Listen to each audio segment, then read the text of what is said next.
Assalamualaikum warahmatullahi wabarakatuh. Selamat malam dan salam sejahtera bagi kita semua. Selamat datang di video presentasi saya. Perkenalkan, nama saya Muhammad Irfan Fauzi. Saya mahasiswa dari Universitas Siber Asia, program studi akuntansi PJJ S1. Pada kesempatan kali ini, saya akan mempresentasikan materi mengenai inflasi dan pengangguran. Materi pertama yang akan saya bahas adalah materi tentang inflasi. Dilanjut dengan presentasi materi kedua, yaitu tentang pengangguran, di mana kedua materi tersebut dilihat dari sudut pandang ekonomi makro sebagai bentuk tugas akhir mata kuliah ekonomi makro yang diampu oleh Ibu Mutiara Rizky Nurrahmi, SAK MAK. Selamat menyimak. Materi pertama adalah tentang inflasi. Inflasi merupakan topik penting dalam ilmu ekonomi karena menyangkut kestabilan harga dan daya beli masyarakat. Dalam presentasi ini, saya akan menjelaskan pengertian inflasi, penyebabnya, jenis-jenisnya, dampak yang ditimbulkan, serta bagaimana cara mengatasinya. Saya juga akan memberikan contoh soal agar lebih mudah dipahami. Pengertian inflasi. Pertama-tama, mari kita pahami terlebih dahulu apa itu inflasi. Inflasi adalah suatu kondisi di mana harga-harga barang dan jasa secara umum mengalami kenaikan secara terus-menerus dalam jangka waktu tertentu. Inflasi menyebabkan nilai uang menurun, artinya uang yang kita miliki tidak lagi memiliki daya beli yang sama seperti sebelumnya. Misalnya, jika tahun lalu kita bisa membeli 10 barang dengan harga 100.000, saat ini mungkin hanya bisa membeli 8 barang dengan jumlah uang yang sama karena harga-harga sedang naik. Inflasi terjadi di berbagai negara dan merupakan hal yang wajar dalam perekonomian. Namun, jika tidak dikendalikan, inflasi dapat berdampak buruk terhadap kestabilan ekonomi dan kesejahteraan masyarakat.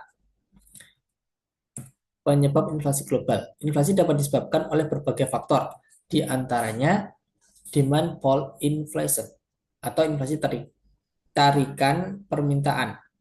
Terjadi ketika permintaan barang dan jasa lebih tinggi daripada kemampuan penawaran atau produksi. Ketika masyarakat memiliki daya beli tinggi namun ketersediaan barang terbatas, maka harga-harga akan naik.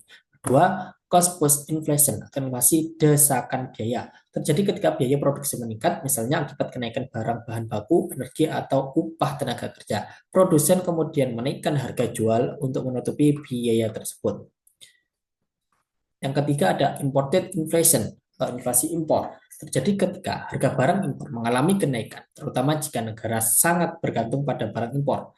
Kenaikan harga barang impor akan mempengaruhi harga barang dalam negeri.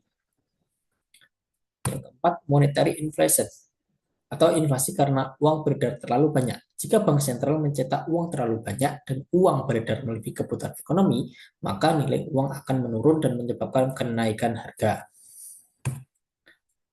Jenis-jenis inflasi. Inflasi juga bisa dibedakan berdasarkan tingkat keparahannya, yaitu yang pertama ada inflasi ringan kurang dari 10% per tahun. Inflasi ini masih dianggap normal dan bisa merangsang pertumbuhan ekonomi. Kedua, inflasi sedang 10-30%. Mulai terasa dampaknya pada daya beli masyarakat, terutama kelompok berpenghasilan tetap. Ketiga, ada inflasi berat 30% sampai 100%. Menyebabkan harga-harga melambung tinggi, masyarakat mengalami kesulitan memenuhi kebutuhan. Dan yang terakhir ada hiperinflasi, lebih dari 100%. Inflasi ekstrim yang merusak sistem ekonomi, contohnya terjadi di Zimbabwe tahun 2008, di mana harga bisa berubah setiap jam.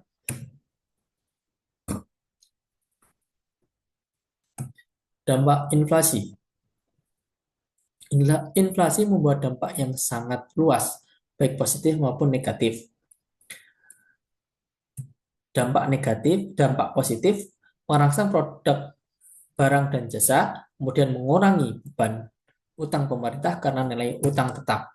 Sedangkan dampak negatif, pertama daya beli masyarakat menurunkan nilai tabungan, ketidakpastian usaha karena harga tidak stabil, dan yang terakhir kelompok masyarakat miskin semakin tertekan.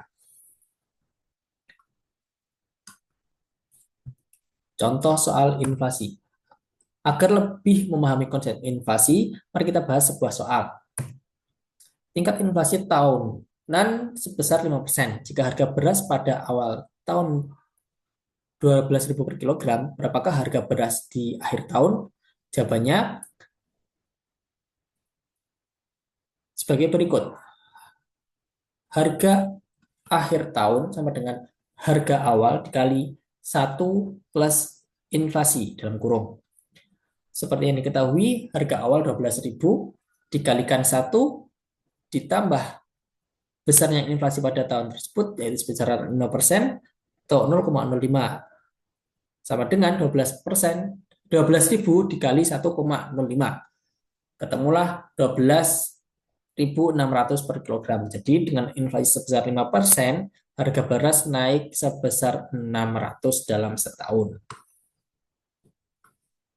Cara mengatasi inflasi.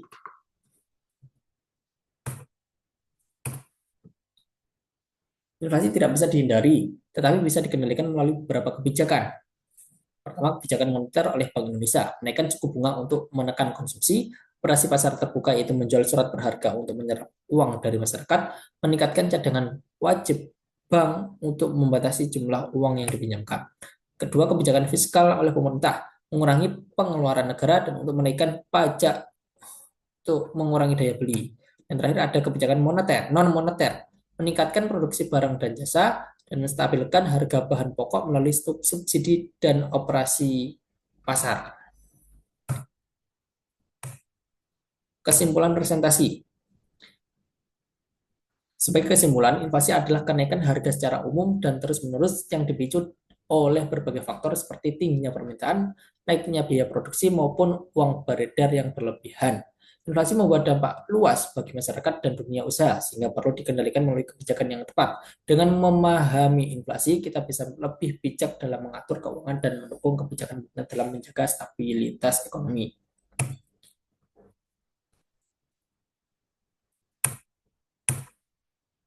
Untuk materi pertama tentang inflasi sudah selesai.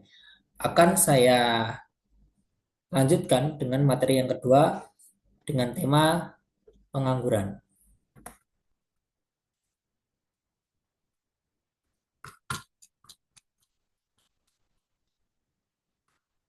Pada video ini, saya akan mempresentasikan materi tentang pengangguran dari sudut pandang ekonomi makro sebagai bentuk tugas akhir mata kuliah ekonomi makro. Selamat menyimak.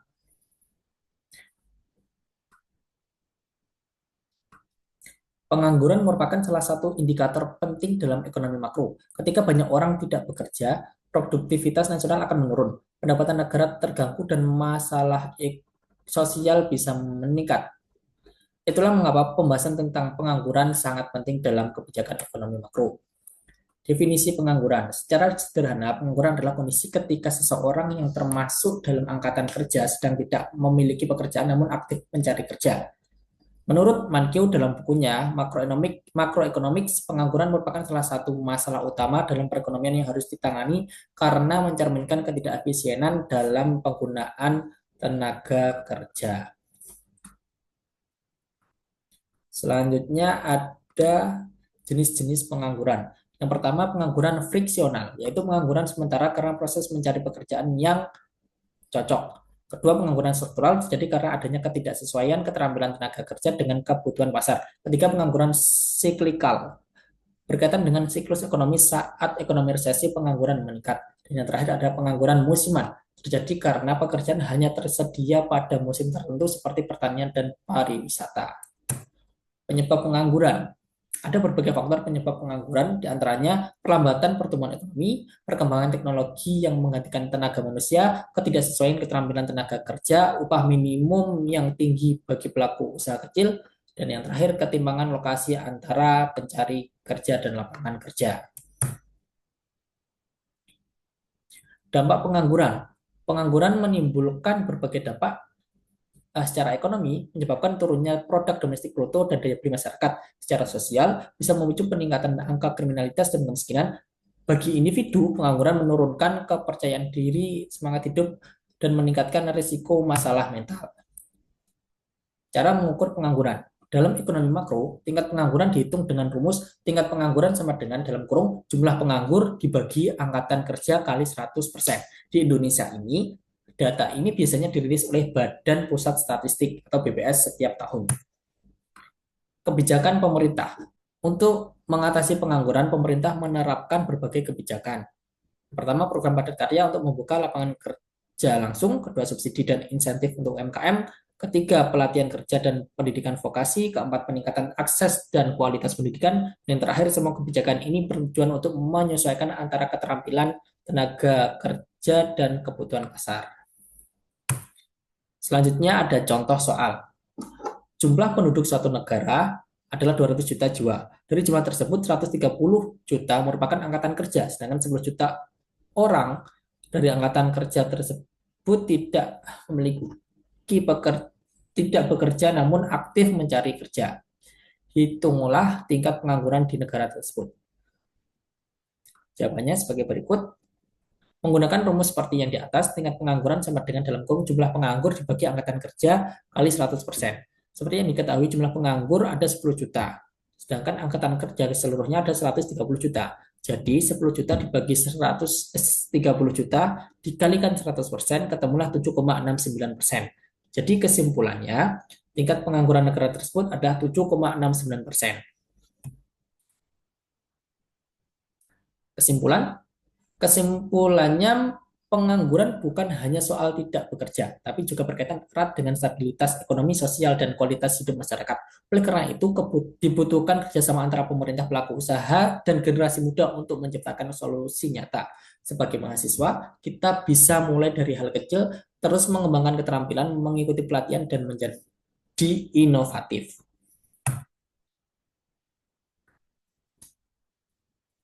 Penutup, pekerjaan bukan hanya sumber penghasilan, tetapi juga bagian dari martabat manusia. Sebagai generasi muda, kita punya peran penting untuk terus meningkatkan keterampilan, menjadi kreatif, dan kontribusi dalam mengurangi angka pengangguran.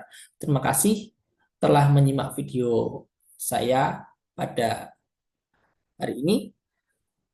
Mohon maaf jika ada salah kata. Saya pamit. Wabillahi taufiq wal hidayah. Wassalamualaikum warahmatullahi wabarakatuh.